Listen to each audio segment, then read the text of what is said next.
Good morning, everyone. We are going to wait just for another moment here as folks are coming in.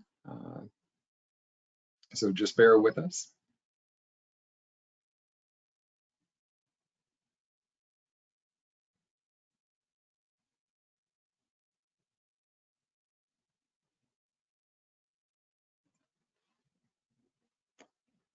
All right, I have got 11:02 Eastern Standard Time. With that, we will get things kicked off.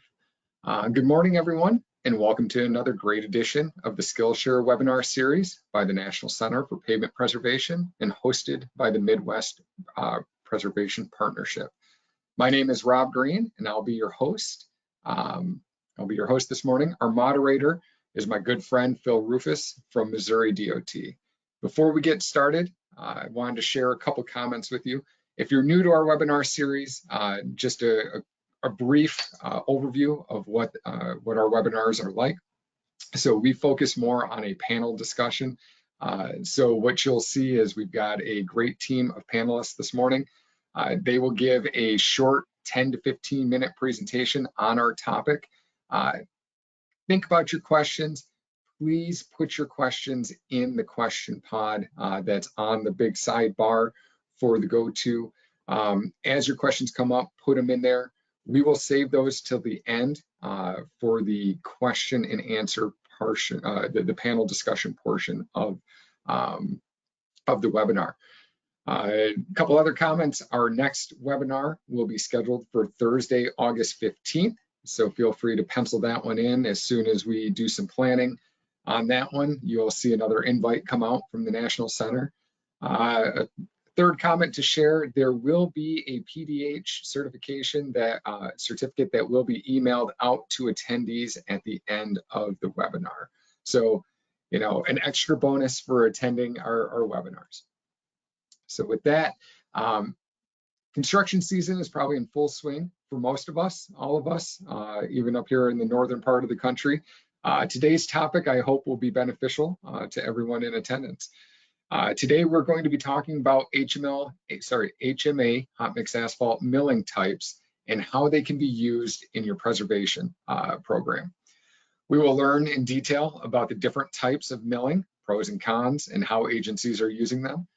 Our panel members today are going to be Andrea Latham from Keystone Engineering, Paul Nolan from Minnesota DOT, Kelly Singer from Illinois DOT, Sean Smith from Maine DOT, and Jim Weston from Washington DOT. We have recognized our audience stretches from coast to coast, and so does our panel today. Without any further delay, I'm going to turn it over to Phil and the rest of the panel. Thanks, Rob. My name is Phil Rufus with MoDOT. I've been doing this for quite a while, and I think you'll be excited as we bring you yet another topic that we can share with you. Like Rob said today, let's do it different today. Let's start way over with our friends in Maine, come across the Great White North to the West Coast, and kind of land in the Midwest.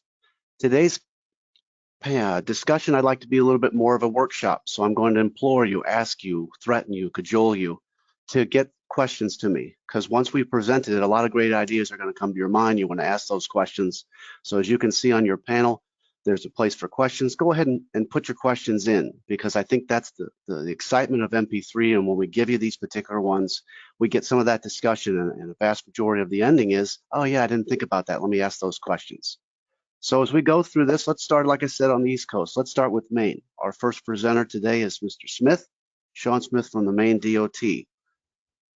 Before we get started, how about a quick question? We do this every single time, really to direct me where the questions could go, how I can kind of give them to some of our panelists. So if you take a couple of seconds, to go ahead and answer our quick poll while Sean gets ready to go ahead and take over.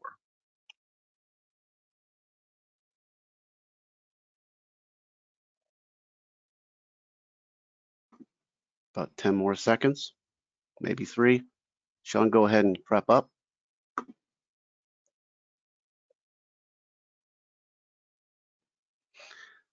Okay, so at this time, I'd go ahead and ask Mr. Sean Smith from the Maine DOT to bring us into our first presentation. Todd, will you give Sean control?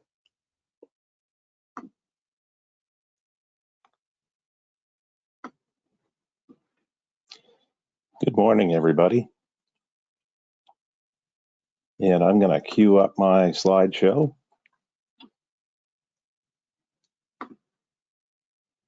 Looks like we have it. Sean, go ahead and take us. Okay, great. Good morning, everybody. I'm Sean Smith with the Maine Department of Transportation. And I want to talk with you a little bit this morning about our milling here in Maine. We've done a lot of milling over the years, like everybody has. And we've got a couple different approaches to it that I want to go through our approach to it this year. I do want to apologize to everybody that is attending. I do have to leave early because I have another conference to hop onto with AASHTO at 11:30. So questions that may come from my presentation, please put them in the chat and they will get them to me and I'll answer them as quickly as I can. So what I want to talk about today is the standard cut versus the medium or fine cut drums. The standard cut drums, of course, are the 12 to 18 millimeter spacing. The medium cut drums are 8 to 10 millimeter spacings. And today I'm really not going to talk at all about the fine micro cut. We have not really used that a lot. The two primary drums that we're using for our milling is the standard cut and the medium cut drums. So here's a couple of pictures of the differences between the two. The standard cut drum, as you can see, it is a more open and a deeper cut profile that it leaves, and the medium fine cut is much tighter, and it provides a little bit better, for our purposes, a little bit better rideability for some of our thinner bonded courses, which I'll get into and talk about here in just a little bit. So our standard cut drum here in Maine, that's really where we're focusing our deeper mills. Usually over 2 inches, 2.5 inches is where we'll spec out that standard cut drum, or multiple lift milling situations. The picture down at the bottom, you can see the mill with some snow in the background. That was actually on our ramp F off our interstate. Unfortunately, we had a high load strike one of our overpasses, and we had to shut that bridge down, which we made an emergency detour to get traffic on and off the interstate. And part of what we did is we did some cold weather milling and paving, and that standard cut drum was our workhorse. We had actually paved several layers in there, and when the bridge was repaired, we actually pulled it out. And as you can see to the top right of the mill in the picture, you can see that depth of cut. We had about 12 inches of pavement in there because we didn't want to deal with frozen material when we made that emergency repair. The standard cut drum also works well for generation of wrap. The state here, we do split our wrap production with our paving contractors for use in their hot mix asphalt, but we also retain mix here for our own cold mix. State of Maine has their own pug mill that we own and operate, and we will produce cold mix with the material that we're generating from our milling, especially with both the fine cut and the standard cut drums. One of the things that we've seen over the years with a standard cut drum, it's a little bit too aggressive for our older, more coarse dry mixes. And the picture that you see right here is a piece of the interstate just a few years ago in the northern section of Maine, where we did about a 2.5 inch mill. We were using the standard cut drum. Unfortunately, we got into the middle of a old recycled layer from probably the late 70s. And unfortunately, it just unraveled on us. And you can see how the material unraveled. You can see some D-lam there that actually came up with the mill. We actually had to set back. We had to rehuddle and we set back and we actually did a 3-inch plunge cut and we rebased that. There was about a few miles of this condition, and that was basically how we fixed it. But we did do the standard cut drum with this. We also noticed with our older, drier mixes, speed was a critical factor in that standard cut drum with ripping of that aggregate or D-lam. If we slowed the speed down, We noticed that it was less prone to do that, but still, once we put traffic on it, it had opened up that layer in it to a point where some of that dry mix became to unravel. One of the first projects that we switched to with a medium or a fine cut drum was our Mapleton Route 163 job in 2014. Lane Construction at the time utilized a medium cut drum. You can see the picture to the right, how tight that mill profile is. We actually felt that not only would that provide us a better platform to pave on top of, but we actually felt the ride quality prior to paving, we could actually ride it and see where we needed to spot shim or do any last minute adjustments before our surface course. We also had less driver feedback and less complaints on the noise and the vibration from a standard cut drum. So in 2014, we felt that medium cut drum experiment was a very successful pilot, and we started introducing that in many more of our pavement preservation type projects. In 16, we had developed an actual special provision that we put into all of our mill projects where we got into the different uses of the drums. And again, like I said, the medium texture, that medium cut drum was everything just about under 2 inches. We did some 2-inch stuff, and as long as the speed is kept low on the mill, it does fine.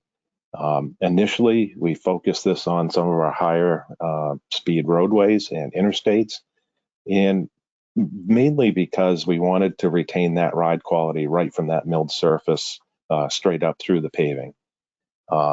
The milling crews actually did a fantastic job, and like I said earlier, we've noticed a lot of good feedback from this milled medium cut drum. Smoothness, ride, we felt that was much better for not only the users to drive on the milled surface until we paved it, but it gave us that better platform to pave on top of and gave us a better ride quality. So we continued to improve over the years our milled surface spec. We got into some issues over the mill speed. Sometimes the mill would pick up and we started seeing higher milling speeds, which affected our ride, and it affected how that medium cut drum actually gave us that platform to pave on top of.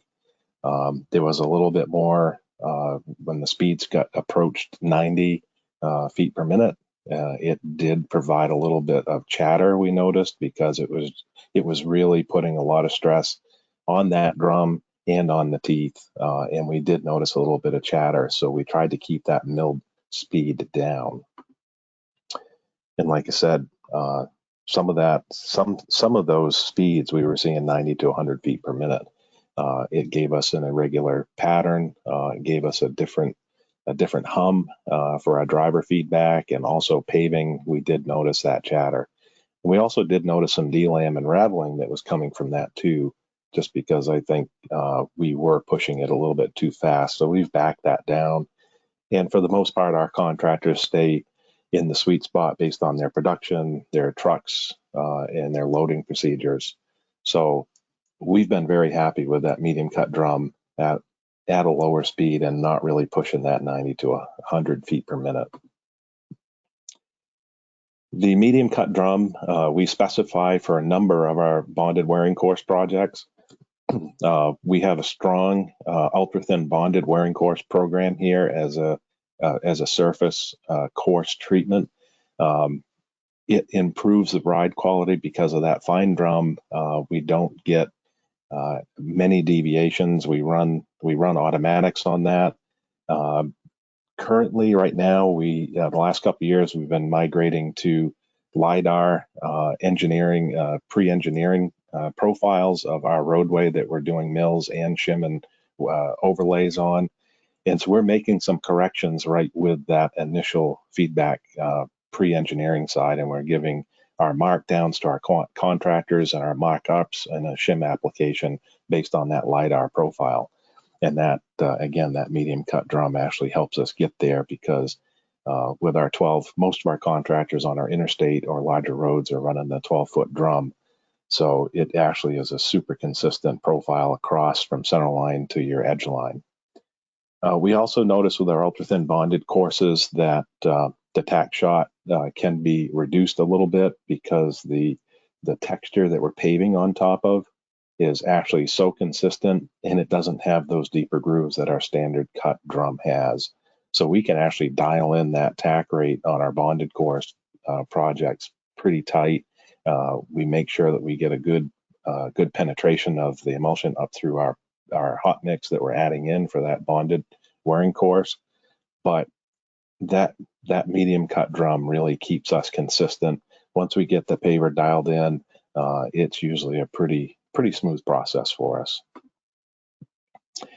I mentioned also earlier that we have our own pug mill, and the standard cut drum sizes that produces that milled product is a little bit bigger, of course, and depending on the type and the age of the material, sometimes we have a little bit bigger pieces and also some D-lam. The medium cut drum gives us a finer product that we actually can screen and use without crushing into some of our cold mix applications.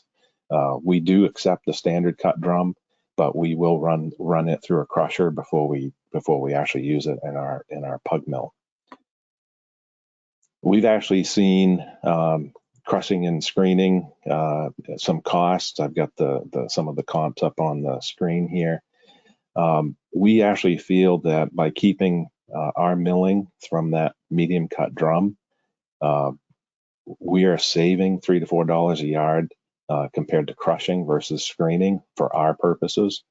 The larger material, like I said, we can use, but we have to run it through a crusher. So that crusher adds probably $6 to $8 a yard on our production costs, which that's DOT crews. We will lease the screen, and we will screen our own materials. We will contract out the crushing just because we don't own and don't want to maintain a crusher. So there's some cost benefits here too between the standard and the medium cut drum that we experience for our uses. Now, we do allow our contractors to keep a percentage of the milled product, and that goes back into that hot mix that they will produce back in their hot mix asphalt. We do have piles that are mixed between the standard cut drum, the medium cut drum, and also waste materials from our maintenance activities folks, or even some of our other contractors. So we actually we try to keep it separated as best we can, but trying to get drivers to get to the right piles and put the right material in some of those piles. Sometimes it can be challenging in some locations. So we try to focus in on getting the material as clean as we can. And if we're using that medium cut drum, we're really trying to keep that pile clean so we can just screen it and get any larger size pieces out and not go through D-lam pieces or larger pieces of hot mix asphalt that's been picked up with the standard cut drum. And again, that same type of thing, our processing, we wanted to make sure that, we actually have a consistent size for our cold mix, and the processing is kept to an absolute minimum. That's where we really find that cost benefit for our purposes. The more we have to crush, the more we have to bring in heavier equipment to break through an older pile, an older wrap pile. As it ages and consolidates a little bit, that's more expensive for us. So we actually want to make sure that we're using this in a timely manner. We don't want to keep things there for 4 or 5 years. The way we do it is if we have a project in our 3-year work plan and it is a pug mill project, we will actually make sure that has the right amount of material there for that project and it's only a year or 2 old. So again, keeping that expensive equipment, the crushing, some of the heavier equipment out of that picture, and being able to use that medium cut process and just screen anything that may be a little bit bigger. One of the things that we have also done with the medium cut drum is we have milled some concrete wearing surfaces. This is a picture to the right of the screen that's on Interstate 95 in Bangor. That bridge is a concrete wearing surface that was starting to show its age.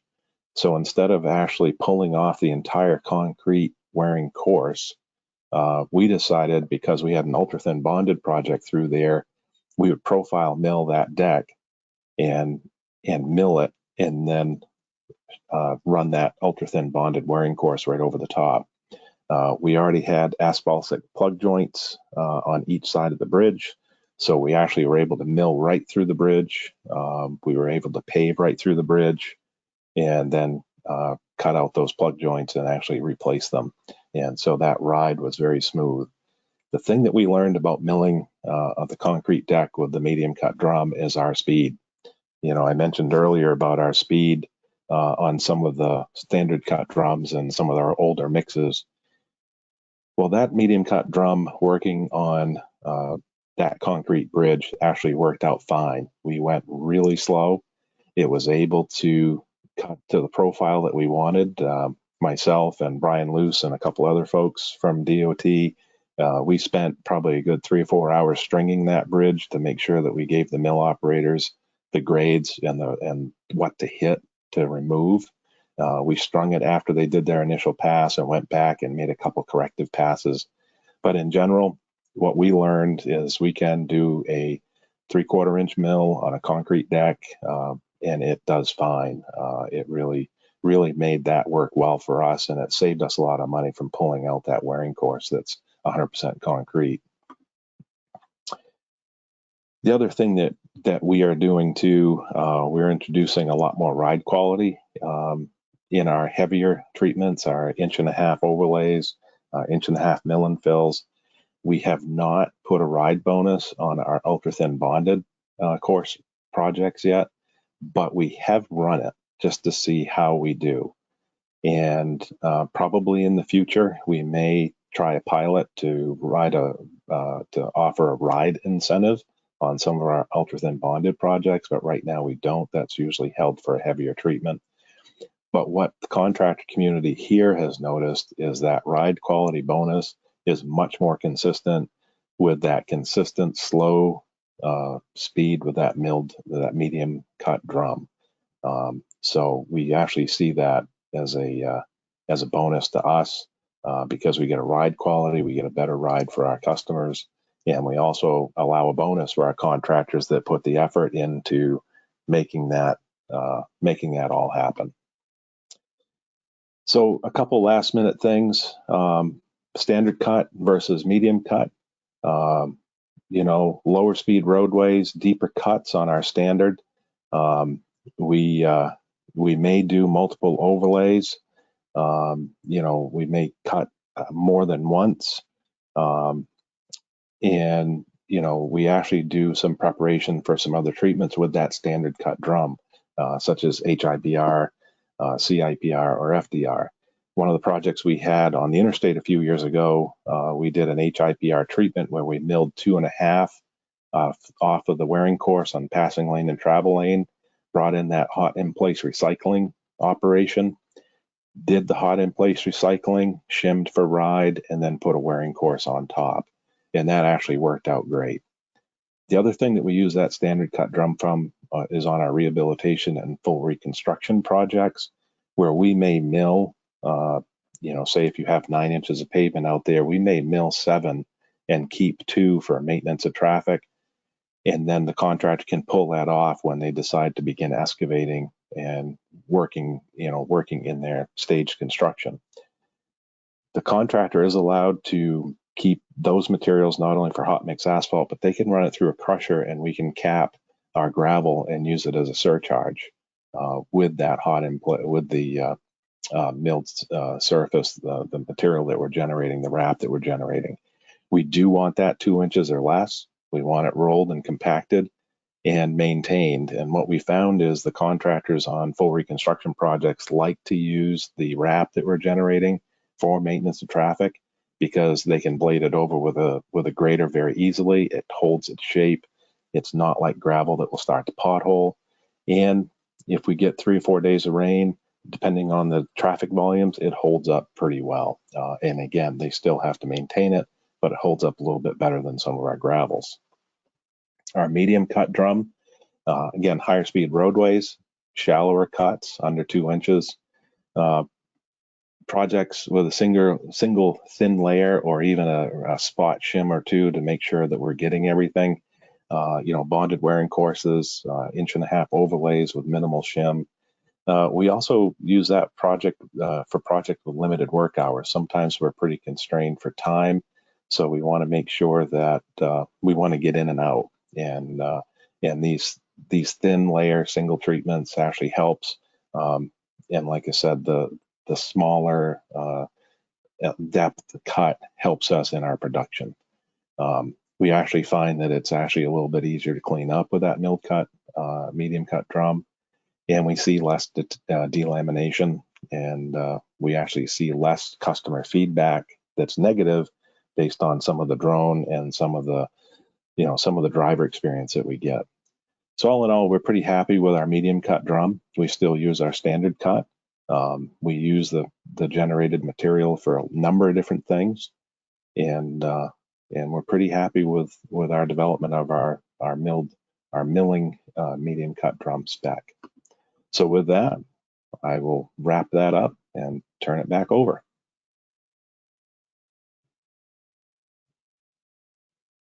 Thanks, Sean. Again, well done. I am really excited. We have 10 questions. I went ahead and sent that to you on an email, Sean, so if you have a moment, I'll try and get you guys who have asked that question the answer and maybe perhaps read it at the very end. Okay, excellent. As you guys can see, another quick couple of transition points. Would you mind telling me, what does your agency do? Does it micromill? Does it not? At MoDOT, we learned quite a bit from Sean when I met him in 2022 and have brought some of their ideas in Maine all the way into the Midwest, because we really kind of learned a lot about microing, milling, and then placing U-balls directly on top of it. We call that unbonded wearing surface. So with that said, I've got another person on deck. Let's go to the north. Let's talk to Paul from MnDOT. Paul? Okay. You are ready to go. Let's get my screenshot going here.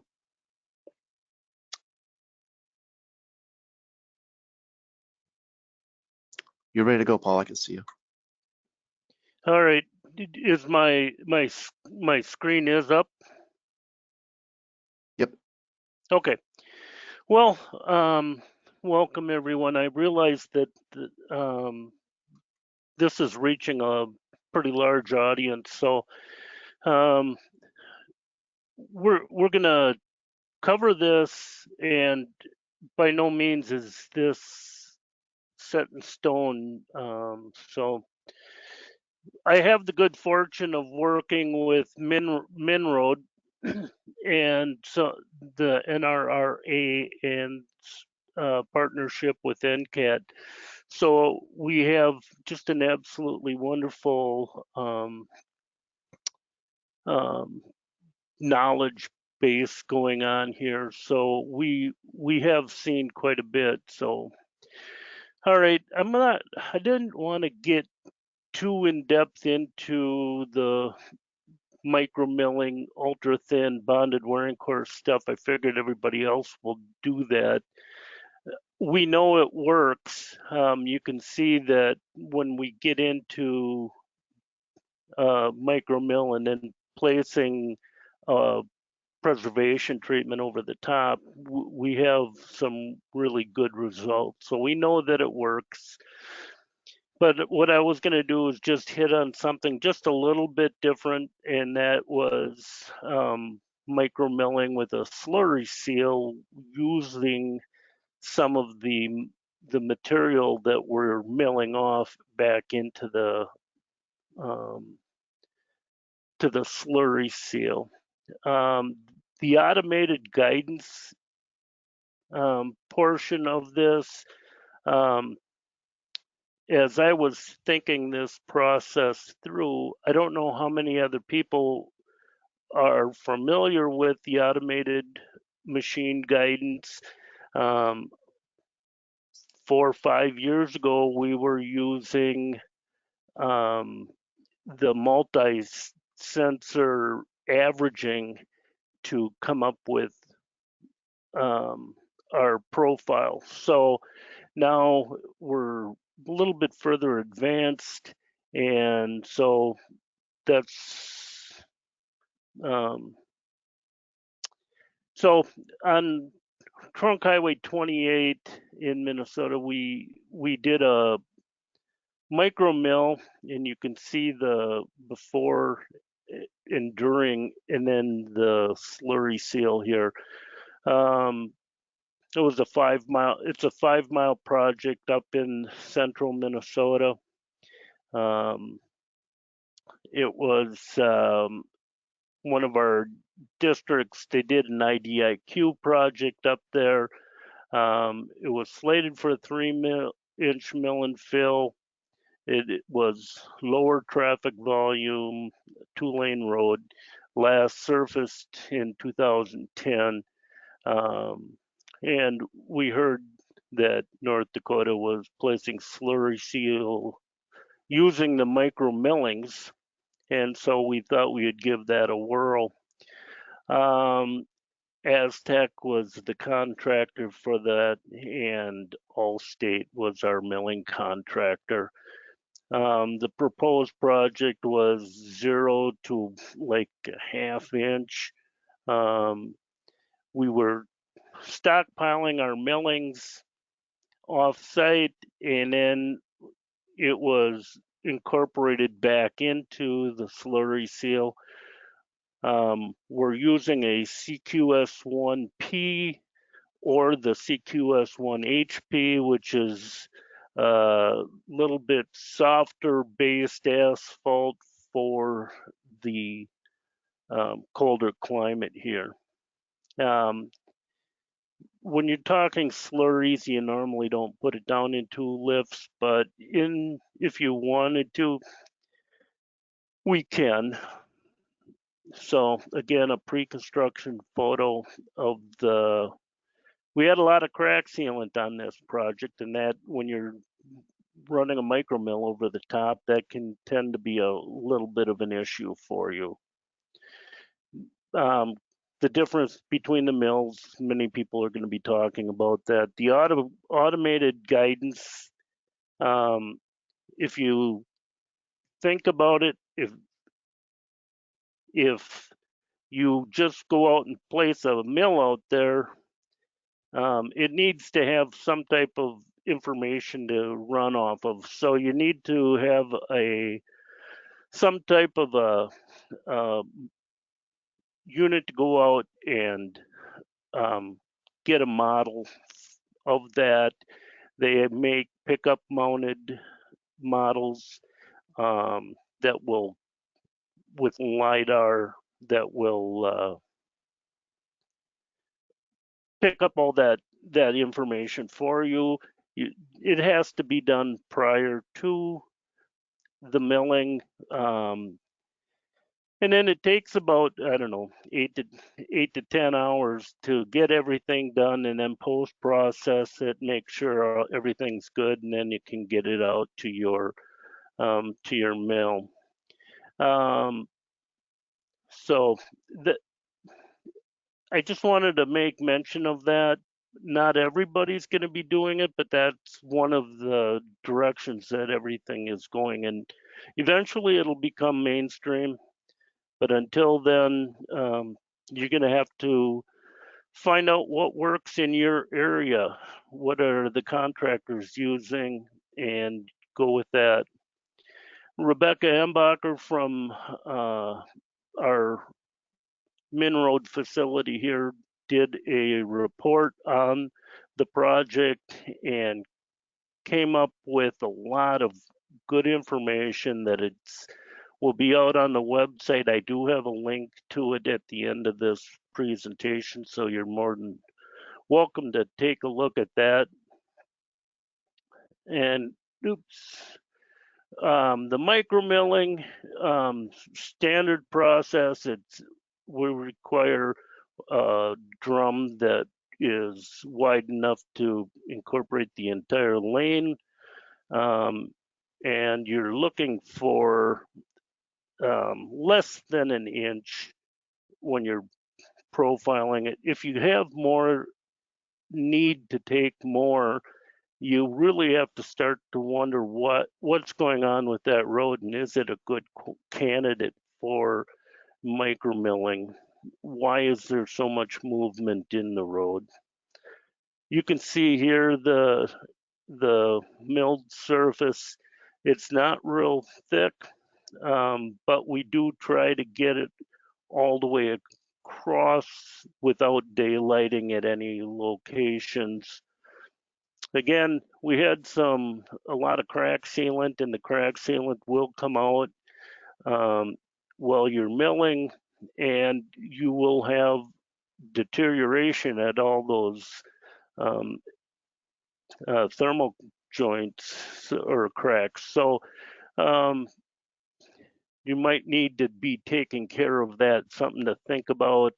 You might need a patching mix or something to fill in some of those voids so you have a smooth surface. This is the finished product of Highway 28. And it's hard to see here, but we do have the complete surface being picked up here. The wrap again was hauled to a nearby pit, and then it was screened, and all the oversized material was pulled out of it. And then, as you can see here, it really does come back fine. A lot of asphalt plants don't like the real fine millings, but it will work wonderful in the slurry seal. This is a power screen that we ran it all through. Some of the bigger chunks are the D-lam, the crack sealant. It would pull it out, and you could take that, recrush it, and use it. Again, for those that are unfamiliar with slurry seals, microsurfacing, they use a truck that carries the material, runs it through a pug mill, makes a slurry, and then it's put back down on the road surface. It generally has a neoprene rubber strike off, so it follows the contours that are already there. So if you did a micro mill it will fill exactly in the way that it is. If you are wanting to do micro on a road and you want to reprofile it, if you're in a city or someplace that isn't going to be able to handle all the micro milling, you can put a profile strike off plate in the back of the micro surfacing machine and get a new profile if you're trying to fill in some small rutting or something like that with that. Couple of things with the slurry seal. It's generally a single lift method.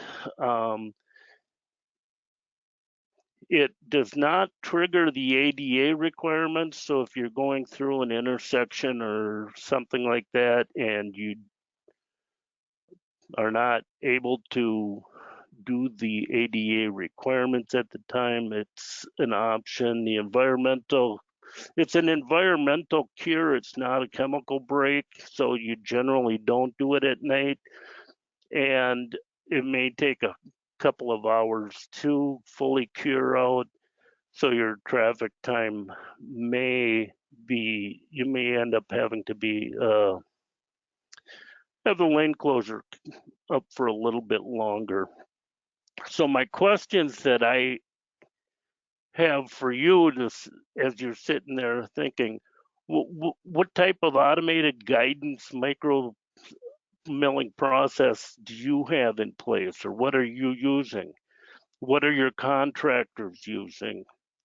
Who does that data collecting, the modeling for that mill? Is that in your contract, or is that going to be part of the milling? But you're going to have to specify some of that in your estimated quantities, how you're going to get there, and how are your provisions? Are those keeping up with the technology that's out there? In doing a little bit of research for this presentation, I can tell you MnDOT's as cutting edge as a lot of we like to think we are.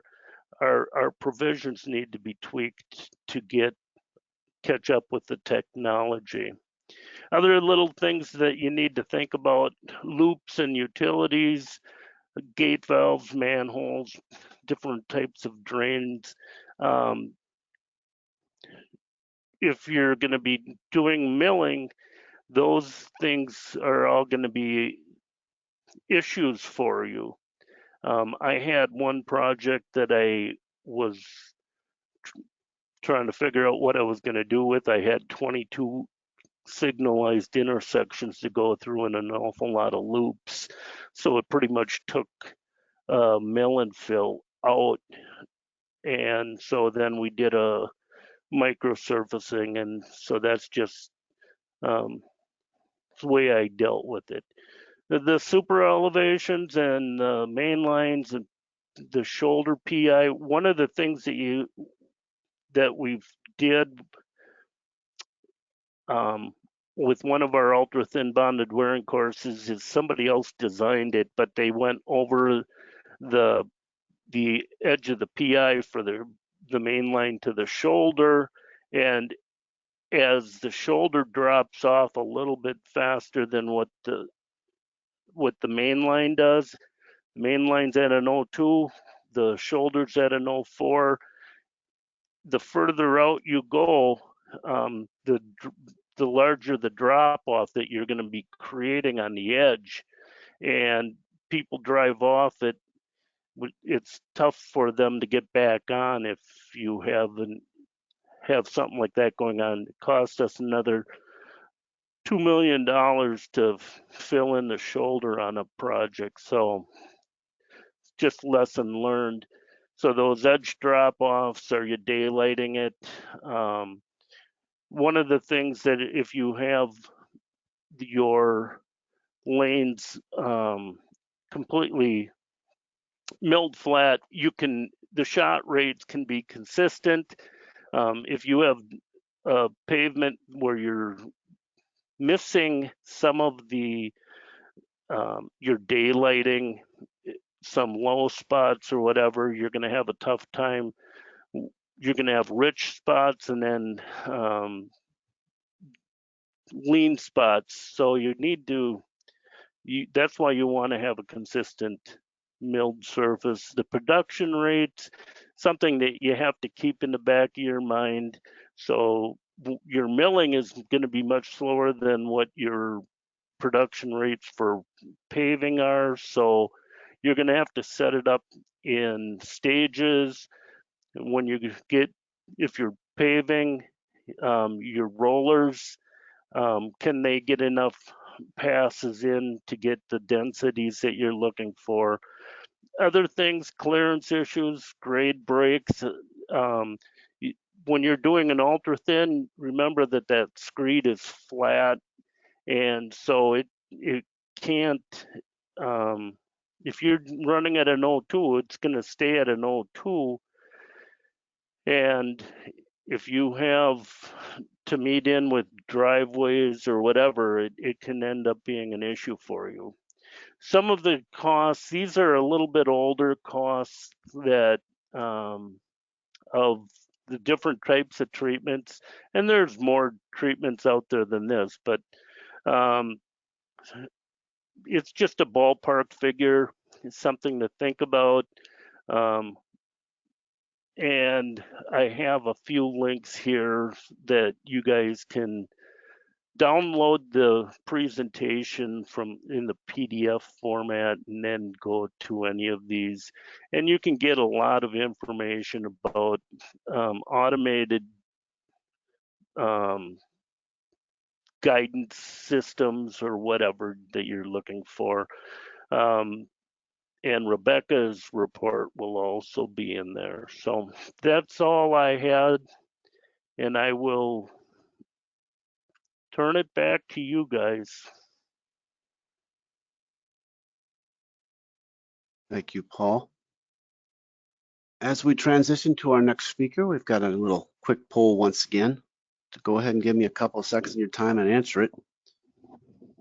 And as we go through the witty banter segment, just for those who are curious, 69% of you are from DOTs and 12% the two are from local agencies, which is what I actually do for MoDOT now.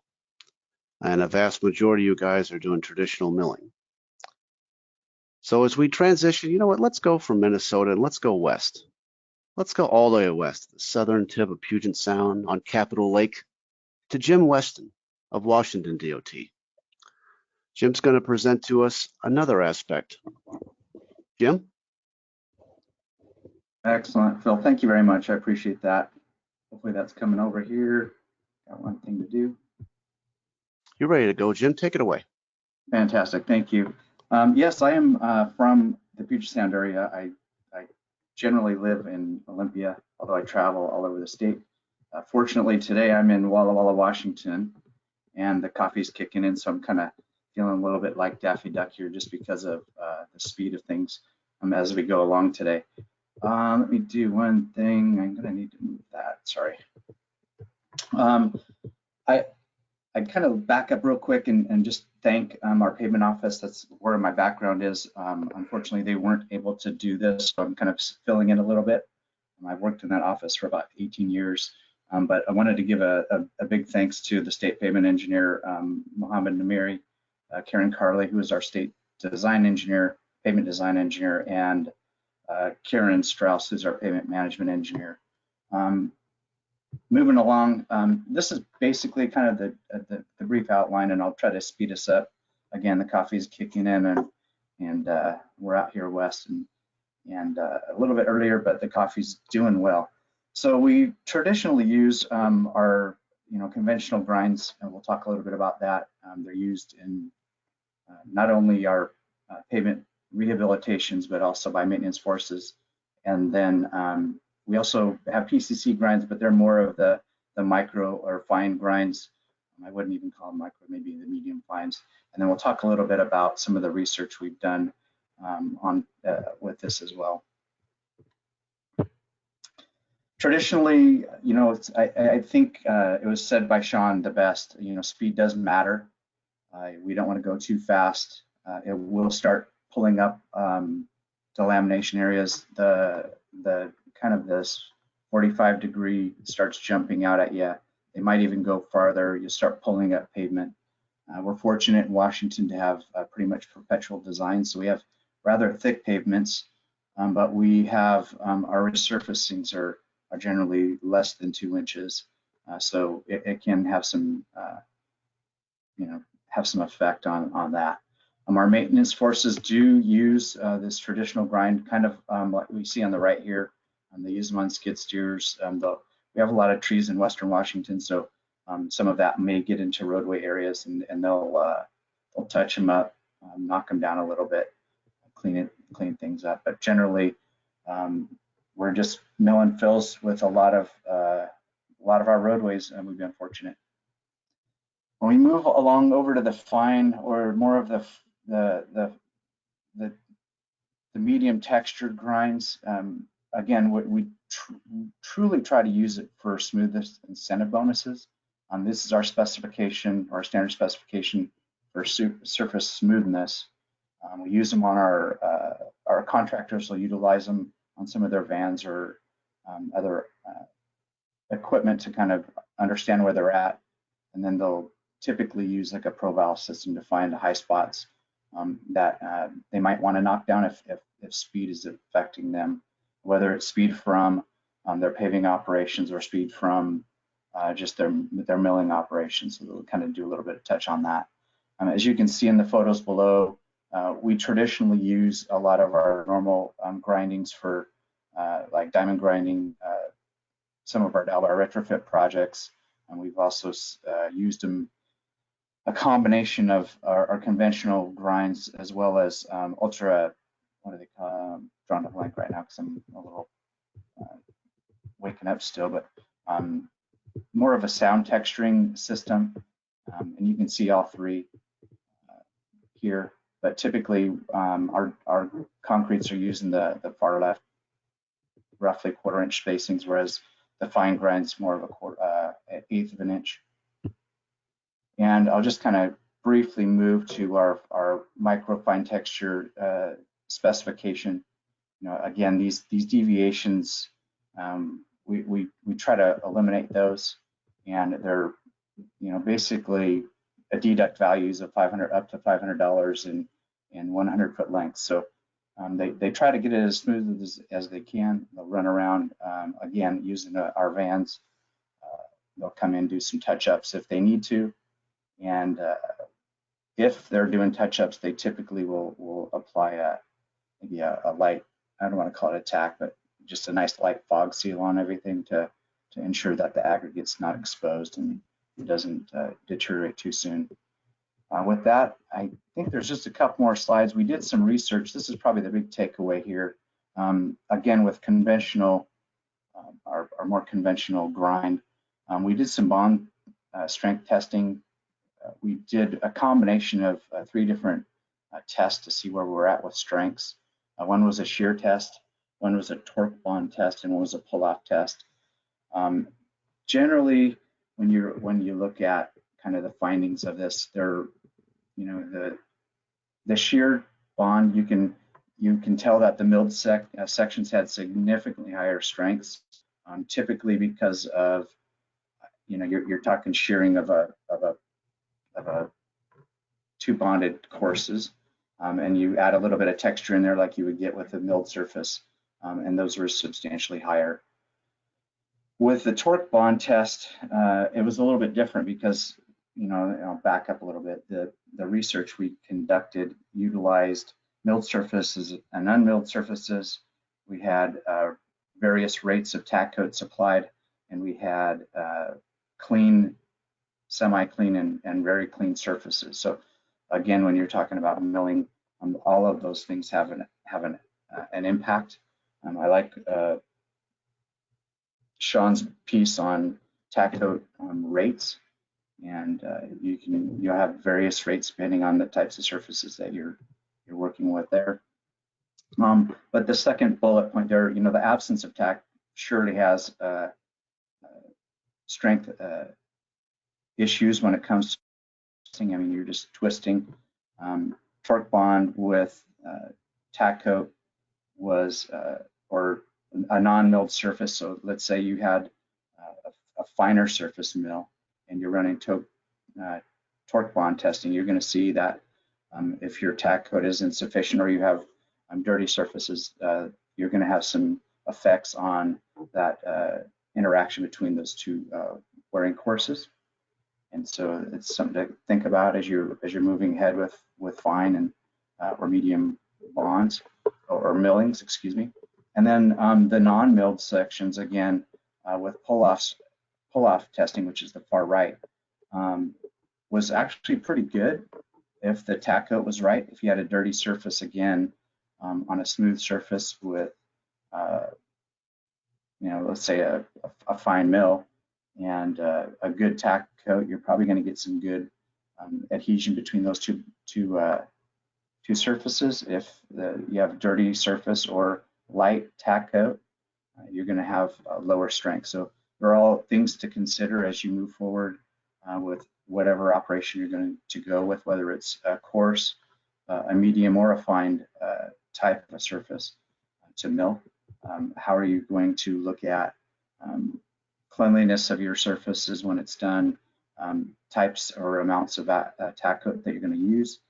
And then one thing that I think we're starting to see in some are when you're looking at simple 2-ways traveled roads. If you're looking at a steady rate of milling across, are they still, when they come back into a pave or an overlay, are they considering any crown work there? Obviously, crown is a big deal. In Washington, we need water to run off. If it's settling in a flat roadway with nowhere to run off, there's some issues there. And again, I would echo what Paul mentioned with regards to utilities. They can have an impact. You got to do a lot of work there. And then as I kind of turn it back over and let Phil take this back over, I would again maybe think of these things. You know, what types of class mixes are you using? If you're using, let's say for us, if you're using like a 5/8 or coarse mill and you're using a different class 1/2-inch mix, we didn't really do a lot of work on researching, but you know, what kind of bonding are you getting on that? Is it really getting into those high areas, or do you use more of a 3/8 mix or something like that? So all different things to consider.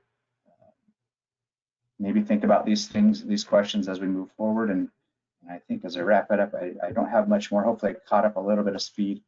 You can obviously reach me at this email. I think that these references will be in the as a PDF when this is over. And with that, I think we can turn that back over to you. So thank you. Thanks, Jim. I appreciate it.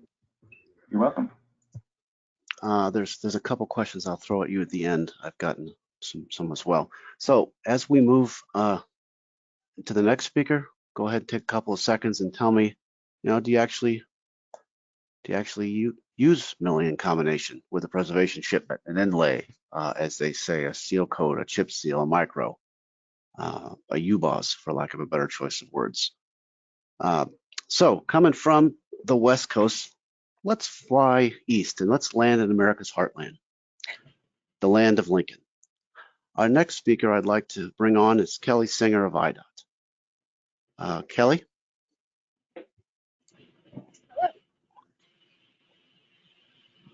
You're ready to go, my friend. Sounds good. So in answer to the poll question, Illinois is using micromilling and pavement preservation treatments. Specifically, I'm going to talk to you today about micromilling and Cape Seal. Again, I'm Kelly Sanger. Thank you for the introduction, Phil. The Chief Chemist for Illinois DOT, and help participate a little bit with the microsurfacing program and testing and mixed design verification here in Illinois. All right. Micromilling, I know we've heard a lot in the previous presentations about what these processes are, so I'll just go briefly over and give a definition as Illinois kind of considers it. Micromilling is the removal of a small thickness, inch or less, of existing asphalt concrete before placing a surface treatment. The difference between cold milling and the micromilling is that texture left on the existing pavement, and there's been some really great demonstrations and photographs of that, so I won't go too much into that. Micromilling is also known as surface planing or fine milling. Micromilling uses a milling drum with 3 times more teeth than the traditional drum, and it creates that tighter lacing pattern to create a smoother surface than the traditional milling process. You can see the micro pattern up top, a traditional drum versus the micro drum. Cape Seal is the roadway surface treatment designed to extend the life of a pavement that is in fair to good condition. It's consisting of a chip seal treatment, which is then covered by a slurry seal or microsurfacing treatment. The Cape Seals provide the benefit of both the chip seal and the slurry seal or microsurfacing treatment. Namely, you seal those moderate cracks, you provide greater skid resistance, and you seal that pavement against moisture intrusion.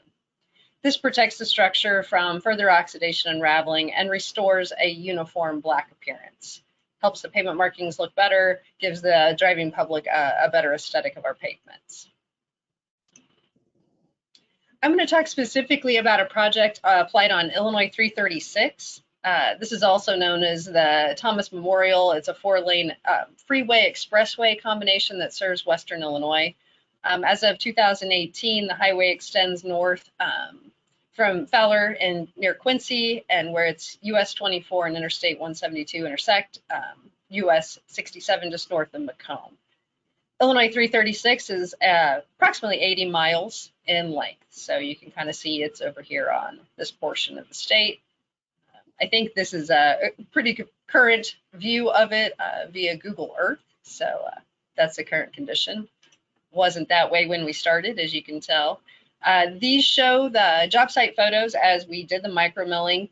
There were some rutting issues, obviously some cracking. So you can see some of the resultant high spots, low spots, and then the pre-sealing of the cracks, kind of to prepare that surface for the chip seal and then the slurry surfacing.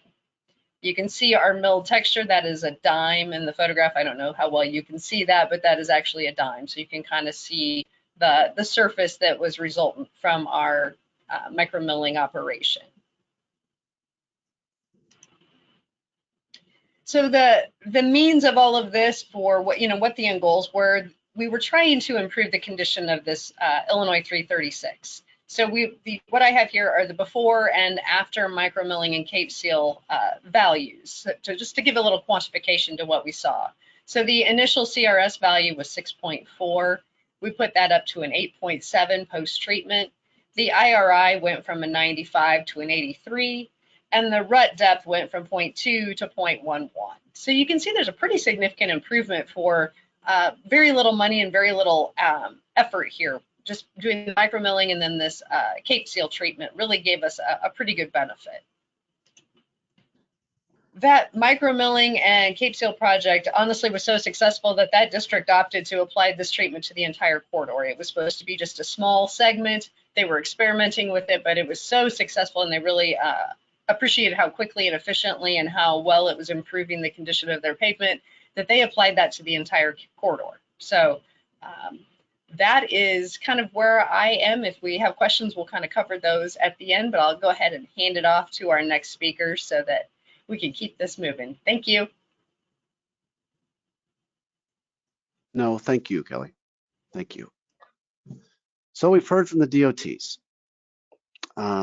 Our last speaker, let's go ahead and hear from somebody whose company makes these drums, who has vast experience in both this continent, and I know personally has been traveling to Europe and has some information on Europe, all about mills, mill teeth, milling, everything you want to know about milling. So our last speaker is Andrea Latham from Keystone Engineering. Andrea, are you ready to go?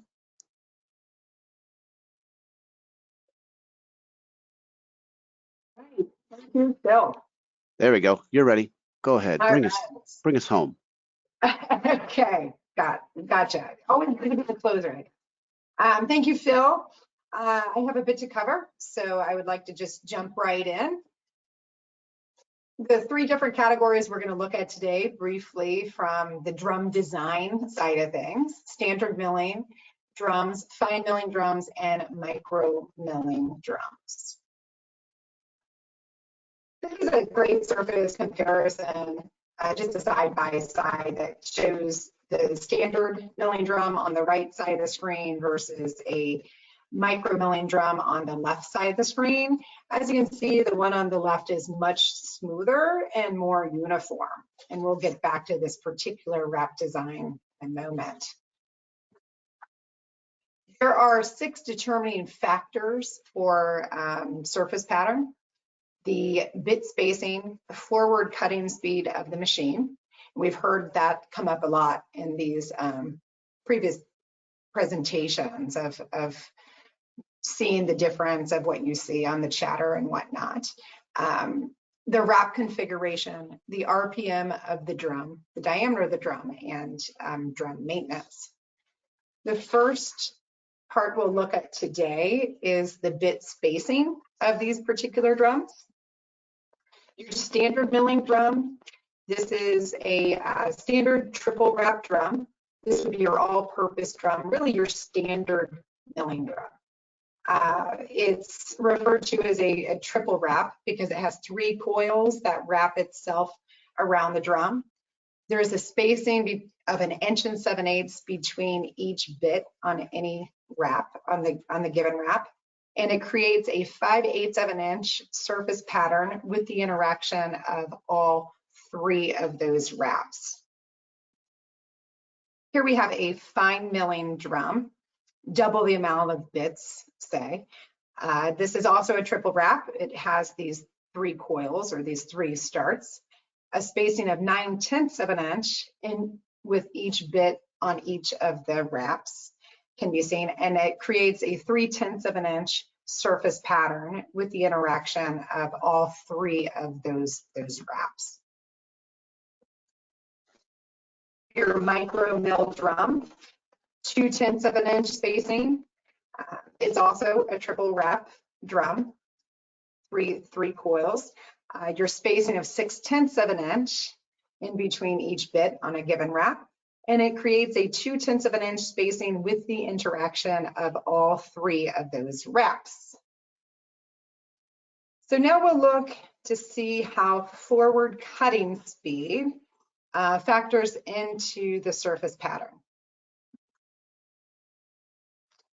This is a great picture here, and it shows how misleading bit spacing can actually be in a true production environment.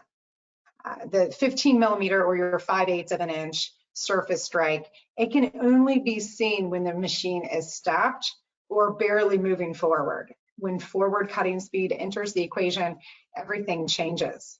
This particular picture was taken at 65 feet a minute, typical milling speed, say, and the surface strikes that you can see are 5/8, 1.25 inch, and 1 7/8 inch. So you just barely have that little area there where you have your 5/8 of an inch surface strikes. The other bit is the 1.25 inch and the 1 7/8 inch.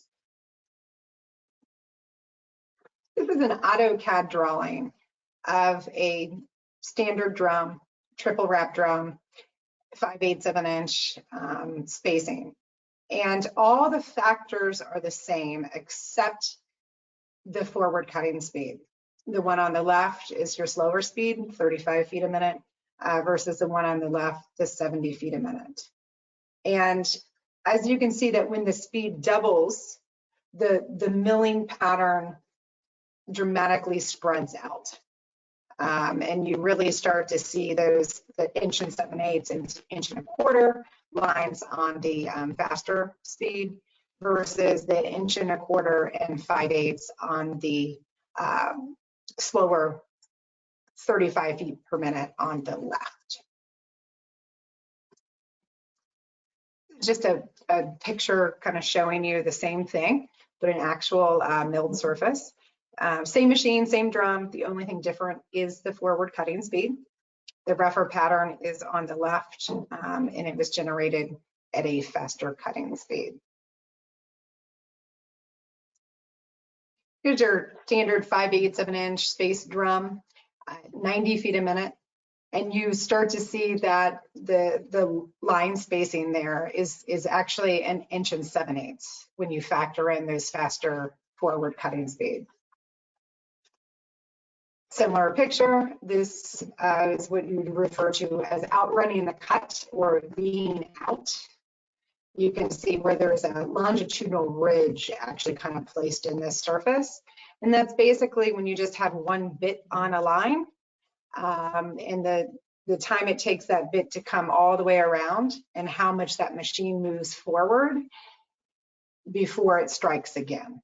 And you do create that longitudinal ridge.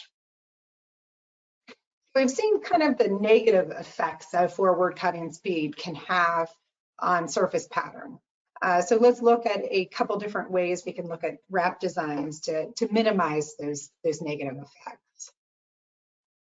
Here you'll see your triple wrap single hit drum, that standard drum we've been talking about, and your quad wrap double hit drum. So the industry really started with a double hit drum 40 plus years ago.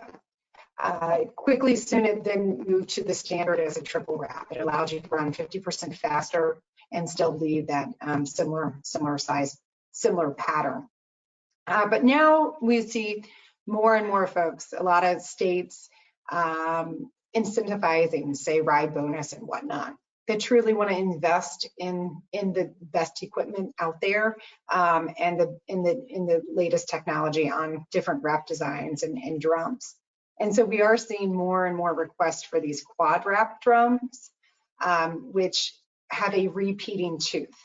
So at 180 degrees, they have a bit that repeats itself. And that second bit, as that machine is moving forward, you have another one that's cutting in that same line. So it kicks down that longitudinal ridge. It also, it has 4 wraps, and 2 of the 4 wraps do repeat. And on some of these higher production speeds, the pattern, although the drum spacing is larger, say 15/16 versus 5/8, your surface pattern will be twice as smooth at the faster speeds. Here you'll just see a side image of a triple wrap versus a quad wrap. The spacing or the starts on the triple wrap drum would be 120, 240, and 360 degrees versus the quad wrap at 90, 180, 270, and 360, 90 and 270 repeating, 180 and 360 repeating. This image is all the different drums we've kind of talked about so far. Your 2 on the left would be your standard kind of all-purpose milling drums, any depth, the 5/8 of an inch triple wrap, all at the same feet per minute, right? And so you can see that triple wrap versus the 4 wrap as far as the standard drums go, and how much tighter that spacing is. And then the ones on the right, that's where you find your specialty drums, your fine milling drum or your micro milling drum. Both of those would be really for single lift jobs, preservation jobs, where your pattern matters the most, and the benefits of running those drums will outweigh the cost associated. So things to remember about drum specs: a tighter spacing does not necessarily mean a smoother surface. As you can see here, both of these particular surface patterns were generated using a fine milling drum. The wider one, the 12 millimeter spacing on the left, is much smoother than the 8 millimeter on the right. And that is just that different wrap design that we talked about. The single hit drum on the right versus the double hit drum on the left at these faster forward cutting speeds. And I don't even want to say faster, but just the speeds that you're going to see in a production environment. There's nothing too excessive. This maybe 65 feet a minute in this particular picture. And also that increased bit counts, it does not necessarily mean a smoother surface as well. We have a 8 millimeter fine drum with double the amount of bits as a standard drum on the left, single hit, versus a quad wrap standard drum. This particular drum would have, say, 100 less bits. I'm doing the bit counts just based on kind of the most popular size drum width just across the board, which would be a half lane 7'2". So for the purpose of this presentation, everything is kind of holding apples to apples on that side. But on this particular one, 200 bits on the right versus 300 bits on the left, and you can see the more uniform pattern is actually on the right, both at 85 feet a minute. Remaining factors that dictate surface texture, the RPMs. It is equally as important as speed, but it is far less volatile. Many times the RPMs are just set by the manufacturer of the machine, and they're harder to change without changing pulleys. Some of the manufacturers do make it a little bit easier, but it's far less volatile than changing the speed. The diameter of the drum, again, it is usually set by the machine manufacturer, and the cutter drum maintenance. Because even if you have all all the other factors are perfect, a poorly maintained drum could end up leaving you with a surface like this. One other item I did want to touch about that Phil can also offer some insight, and Paul, there's a few people here on the call, but looking at specific surface grinding projects, there are some other drum systems that allow you to 100% of the material to not leave any ridges at all.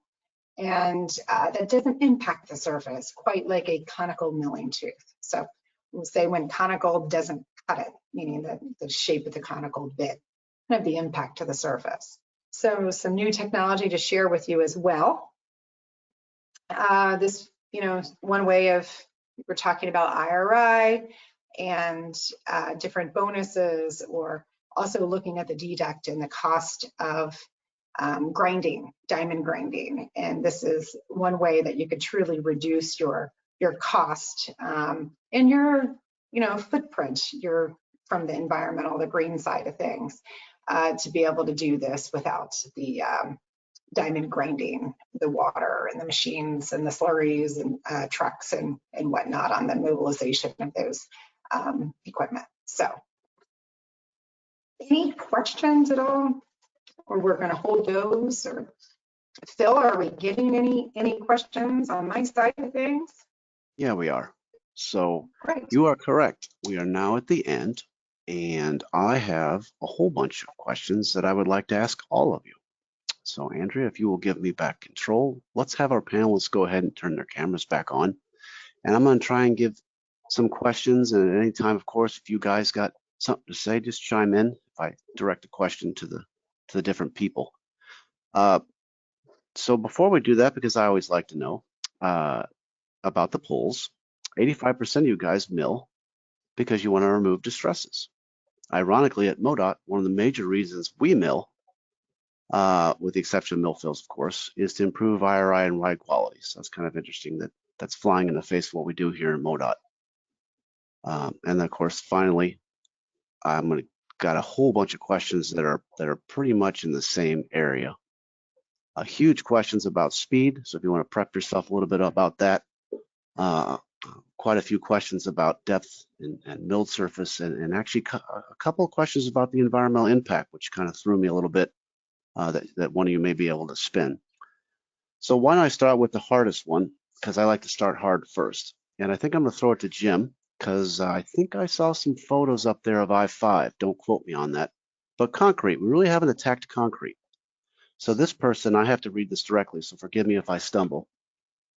But microfracturing in the concrete, with conical mill heads in particular, do you believe that this exists, this microfracturing of the underlying concrete? And if so, is there any concern that with a U-boss or inlay, the bond breaking may actually be at the aggregate itself versus what typically fails, the bond between the asphalt and the concrete? Jim, I know it's a horribly worded question. I didn't read it as well as I had hoped. Will you just throw me a bone and try and answer that for me?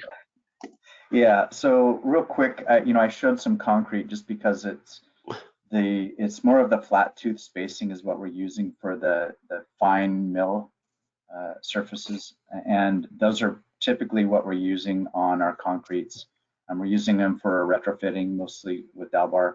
I'm just getting smoothness back, knocking down some of our roughness. If we were using the coarse or the diamond bit heads, I think we would probably see that more than with the flat tooth spacing. But I wouldn't go, I won't go more than that because I haven't really looked too close at it since we don't use the two. And we've seen it a couple times and it looks like it was obviously, I think, the wrong treatment at the right location. So you typically don't want to get coarse on the concrete, keep it fine and smooth, and that's the primary goal on that. So I don't know if I just avoided that question altogether or not, but hopefully it helped. No, you didn't. The pull-off test, I think, was what I want to focus on as well. There's a Route 30 here in Jefferson County, just south of St. Louis, where we actually did do that, and we did several pull-off tests. So we went ahead and milled the concrete, did a pull-off test, and put down and ultra thin bonded wirings worse, or what we call U-balls on top of it. We did not see it. But there's always that threat, I think, maybe in the back of people's heads. If you beat up the concrete enough, will the actual bond strength between, well, let's just call it a nova layer, pull the actual piece of the concrete underneath it? Andrea, you're my mill expert. You want to debunk microfracturing after smashing, or do you have any opinion? Bill, that you guys did run the pull test on them. Did you just run it right on the joints? We core no, ma'am. We did it in the middle. So Okay. we didn't necessarily prove it. Again, it's one job. A lot of you guys, and I love these questions, by the way, you're very specific. I'm trying to bring it up to 30,000 feet. We did not see any evidence. So we'll take the whole core of the concrete and the asphalt and then do the pull test actually in the lab. We are right on the concrete. I think where you will see some spalling will definitely be at the joints. When you're cutting into it, there's no doubt.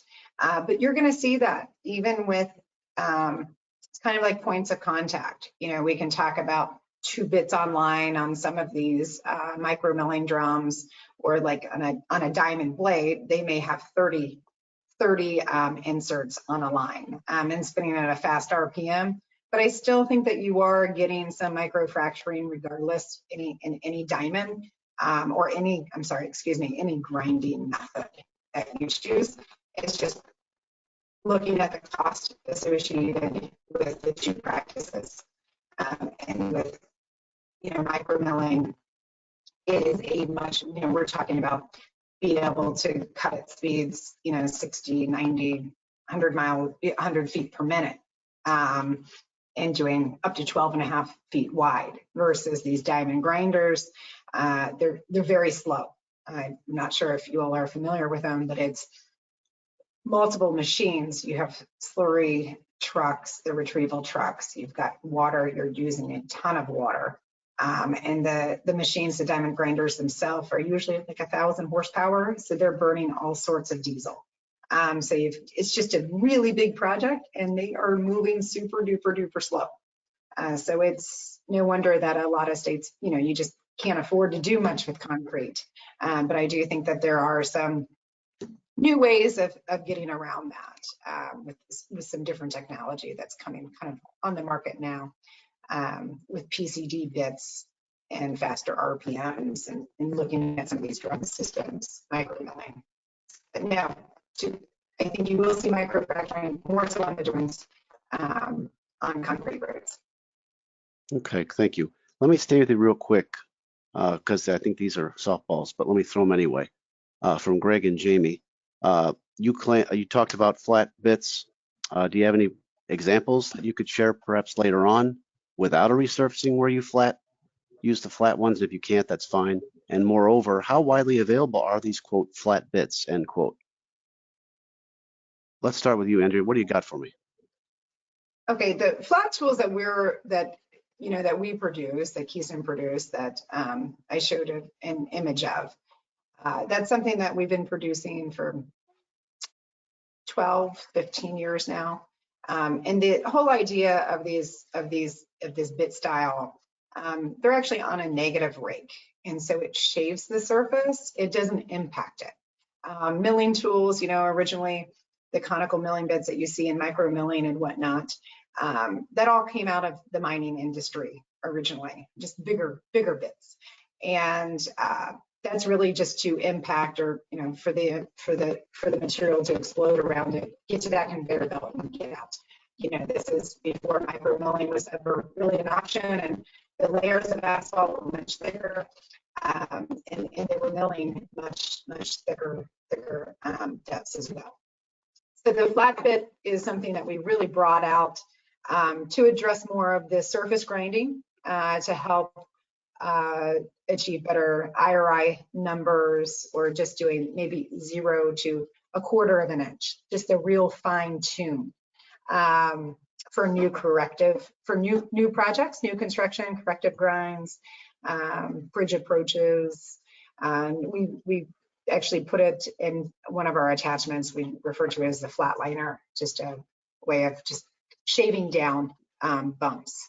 However, certainly could be something to use before any sort of preservation projects with isolated areas of roughness, where tree roots or frost heaves, asphalt on concrete, whatever it may be, just to kind of use it as a leveler,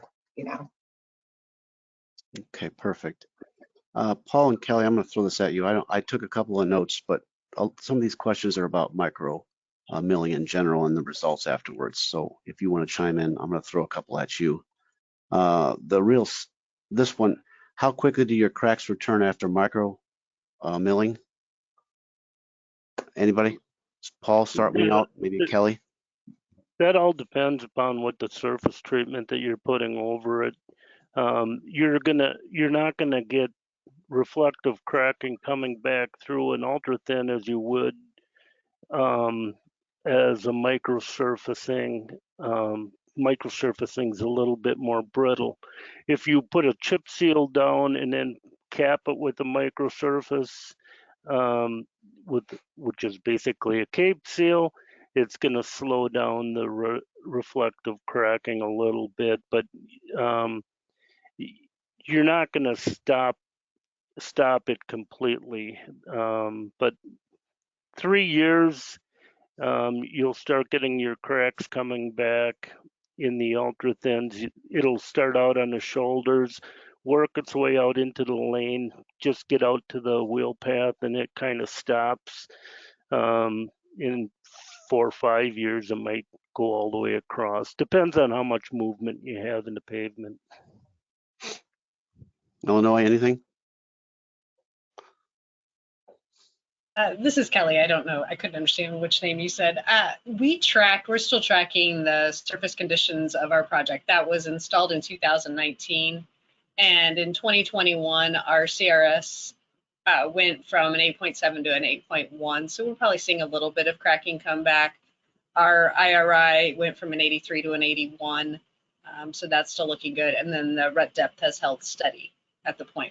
So some cracking coming back because we are just putting the cape seal down. So we're going to see a little bit more of that cracking come back. But, in the 2-3 years that we've looked at, we haven't seen a whole lot yet. It's not affecting the surface enough to change those rating values. Thank you. I said Illinois. I didn't actually say your name. Oh, I'm sorry. That's on me. It's on me. You're good. Thought we had something. Speed stuff. All of you have kind of touched on it. Speed matters. The slower, the better. Is that applicable? Is slower always better? I don't know who to throw this to. I'm going to go to Jim. Is slower always better?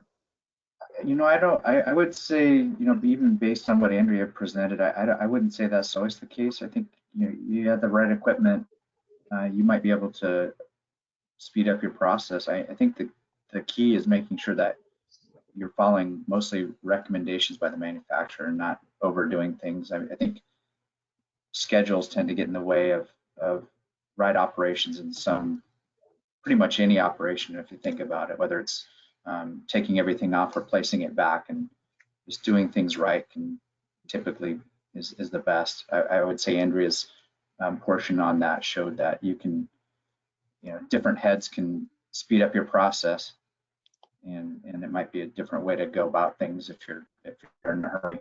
Instead of using a triple, you can use a quad or something like that to take that approach rather than speed up what you're doing. Let me modify this to Paul. Older dryer mixes, same question. Is slower better? They're all running together, guys. I'm trying to kind of put them together. You kind of talked a little bit about older dryer mixes. Same question.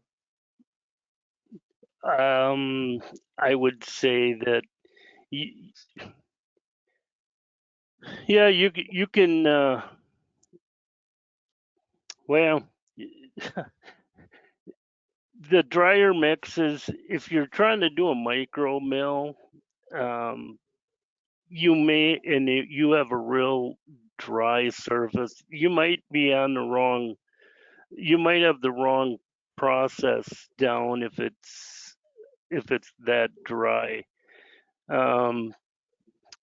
But I suppose that you can overrun anything if you try hard enough, and it's not for the benefit. So I'll pass it off to Andrea. I'm sure she's got more knowledge as far as what speeds versus the wrap types. Thanks, Paul. And you're right. Generally, you can say, I think slower is better, right? Because it's more about like just, excuse me, points of contact. And so when you're looking at like a 4-wrap drum and you're doubling the amount of points of contact, you know, if all the other factors are the same,